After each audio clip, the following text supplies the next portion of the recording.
I was a young practicing attorney at Sugarman actually, and I was driving to work one day and I got pulled over, and this was after decriminalization of cannabis. So decriminalization happened in 2008 and this was the summer of 2009, and at that point I had been using cannabis as a medicine for almost 8 years at that point.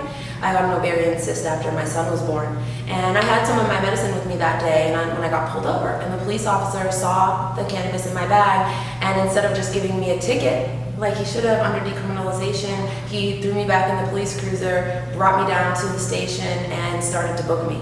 And so that was terrifying, terrifying. I knew at that point that if I was arraigned and brought down to the same courthouse where I represented clients, you know, my legal career would be over. And so it was very, very scary. Also a huge realization that decriminalization did not provide the protections that people really needed, and that full legalization was the only way to make sure that people weren't continuing to be disproportionately harmed under the law.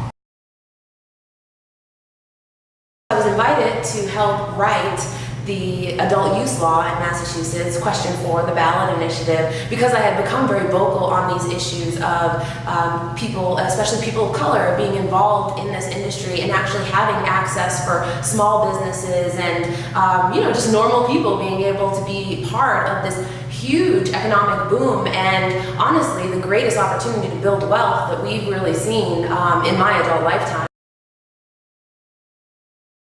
When I was at UPenn, my son was born. I had him after sophomore year, and I got an ovarian cyst, and I started thinking about using cannabis as a medicine rather than just something I use to relax and enjoy myself. And so that was a very different process, going from smoking something to actually creating a product that was a medical grade product that you could use to treat symptoms. And so for 10 years, all that time that I talked about being clerking and being at Sugarman, I was also at the same time making these cannabis products for myself.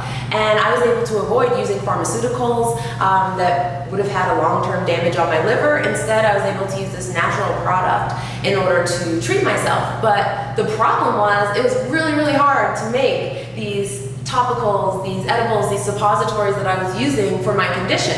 Almost impossible. And so I gained an expertise in creating these products, but when medical marijuana came to Massachusetts, a laboratory opened up, and I actually got a chance to see all of the information.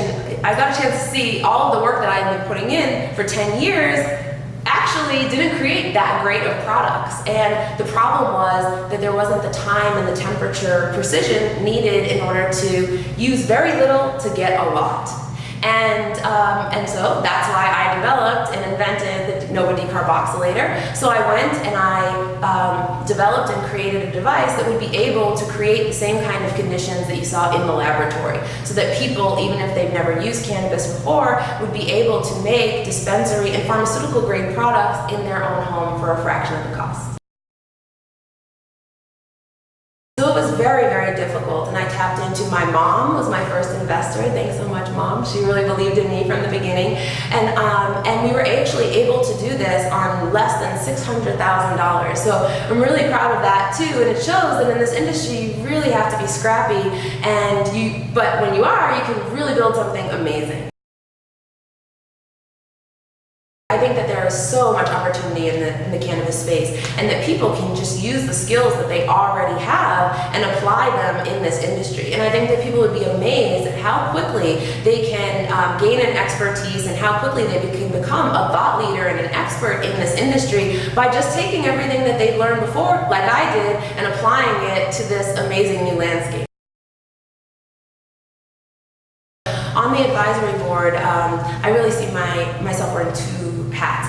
One is to make sure that we're normalizing cannabis, that cannabis is able to come to Massachusetts and be part of the conversation, be part of the professional world, just like any other industry. And the second piece is making sure that as we're rolling out cannabis in Massachusetts, that there is a significant seat at the table for those communities and people who have been marginalized under prohibition. Because we know that there are generations of harm that have happened to our communities, mostly black and brown communities and poor communities in Massachusetts. And those very same people are being completely pushed aside and not able to be involved in this new industry and get the benefits of it.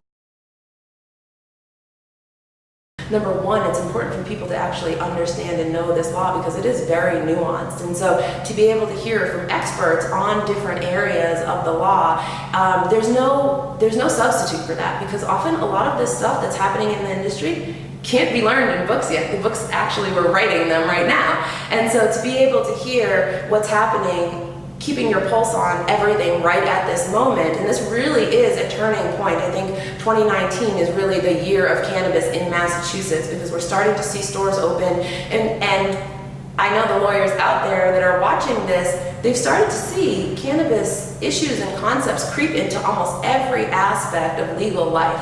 And so it's really important, not only for their clients, but for their own understanding and careers, to be aware, if not taking the advantage of the amazing opportunities, to at least understand, because they will encounter these issues sooner rather than later, I bet.